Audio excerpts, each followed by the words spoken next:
তুমি আমার personal secretary হিসেবে থাকবে, প্রতিদিন আসবা যাবা, আমাদের সম্পর্কটা এরকমই থাকবে। কেমন?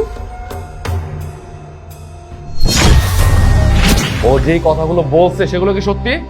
হ্যাঁ, ও যা বলেছে সব কথা সত্যি। আসো আসো, পরিচয় হও। ও হচ্ছে রাজ, আর Raj meet my wife Nipo. Hello Raj. Hi ma'am.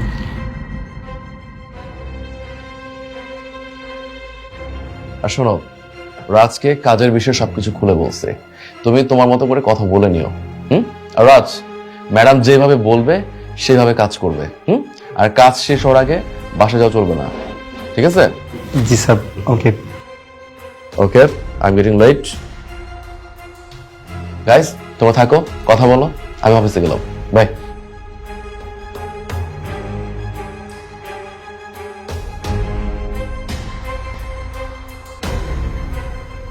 Ma'am চলুন তাহলে আমরা কাজটা শুরু করি।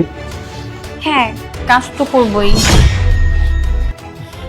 আগে একটু কথা বলি। জি ম্যাম বলুন। তোমাকে যখন প্রথম অফিসে দেখেছি না, তখনই আমার খুব ভালো লেগেছে। তোমার বস, ওকে আমার একদমই ভালো লাগে না, একদম অসহ্য লাগে। তোমাকে দেখার পরে তোমার বসকে আমি বলেছি আমার একটা পার্সোনাল সেক্রেটারি দরকার। তোমার কথা বলতেই আজকেই তোমাকে আমার সামনে এনে দিল। দেখো, তোমার সাথে আমার দেখা হয়েই গেল। আর এখন তো তুমি আমার পার্সোনাল সেক্রেটারি, এখন সব সময় তুমি আমার পাশে থাকবে, ঠিক আছে? আচ্ছা, এখন বলো তুমি কি খাবে? ড্রিঙ্কস খাবে না অন্য কিছু? ছি ছি ম্যাম, ট্রাস্ট মি, আমি এসব কিচ্ছু খাই না। আরে তুমি এত লজ্জা পাচ্ছ কেন? শোনো, তোমার আর আমার রিলেশনটা কেউ জানবে না, তোমার বস তো বুঝতেই পারবে না। তুমি আমার পার্সোনাল সেক্রেটারি হিসেবে থাকবে, প্রতিদিন আসবা যাবা, আমাদের সম্পর্কটা এরকমই থাকবে, ঠিক আছে? কেমন?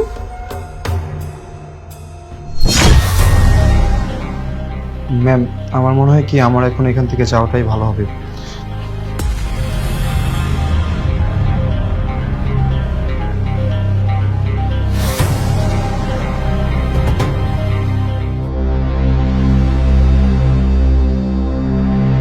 নিপো, নিপো, রাজ কি বললো এসব? আমি কি শুনলাম ওর মুখে? ও যেই কথাগুলো বলছে সেগুলো কি সত্যি? হ্যাঁ, ও যা বলেছে সব কথা সত্যি। ও এখন থেকে প্রতিদিন আমার কাছে আসবে, আর আমার পক্ষ থেকে done. Are you sure? Yes. Okay, mister Raj, congratulation. Sir thank you sir, কিন্তু স্যার কেন?